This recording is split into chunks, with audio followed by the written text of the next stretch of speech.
A statement of purpose is also referred to as an SOP. It is a complete reflection on you as a person. With universities receiving over thousands of applications every year, a good SOP is key to a good application. It is both your chance to show the universities the extent of your writing, also to give a broad overview of your application, but with specific connection to your life or your personality. In this video, I'm going to be talking to you about the aspects of a good SOP and the process of writing an amazing SOP for an undergraduate degree application. Let's get into it right now. Now, an SOP contains a brief overview of who you are, what you want to become, and how ready you are to pursue a certain course at that institution. Now, some universities have optional SOPs, but again, during the university application process, if anything is optional, the people who do it get ahead of the people who don't. Now, a well thought out and a well formatted SOP is critical during the application process. I have talked earlier about the holistic review of applicants, and that's where the SOP comes into play. While your standardized tests and school grades and many other parts of your application are very similar to hundreds of other applicants, the SOP and your essays are what makes your application unique.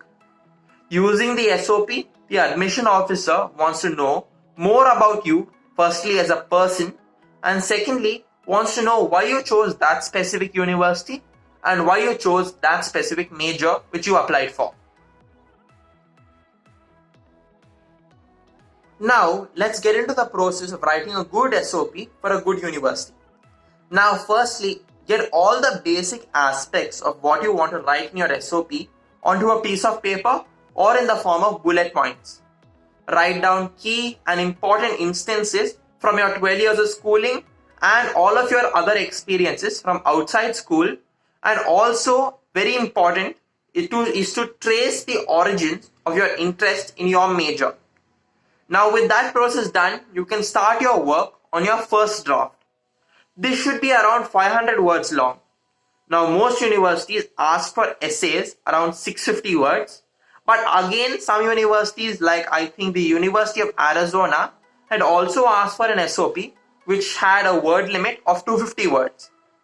So, the first basic draft of 500 words can fit both the 650 word limit as well as the 250 word limit, either by making it bigger and making it smaller. Make sure to research the university you are applying to and writing the SOP for as well, as during the SOP you will have to talk about why you chose that specific university. Now, with all of this research done, with the basic points and the research about the university and your course done, you need to start off your initial draft of around 500 words.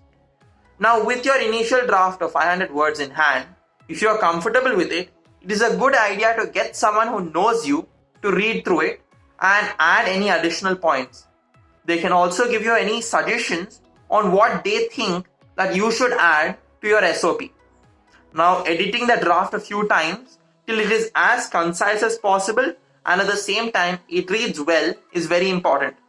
As I think a few people talked about how the more time the admission officers spend on your application and ergo on your essays and on your SOP, the higher chance they have of accepting you. So make sure your SOP is as interesting as possible. So, in conclusion, your SOP should talk about three things. 1. How you are as a person and what are the experiences which made you the person that you are today. 2. What do you want to study in university, which is the major, and what are the experiences and the instances that made you choose that field of interest. And 3. Why you want to study at that specific university that you are writing the SOP for. Now, if your SOP has all of these elements and also reads well, then you have a great chance at the university you are applying to. Now, if you found this video informative, please like and share it with all of your friends. And for more content on the university application process and on standardized tests, subscribe to the channel below. Also, if you have any questions again on the university applications or on standardized tests, comment down below as well. I will see you in my next video.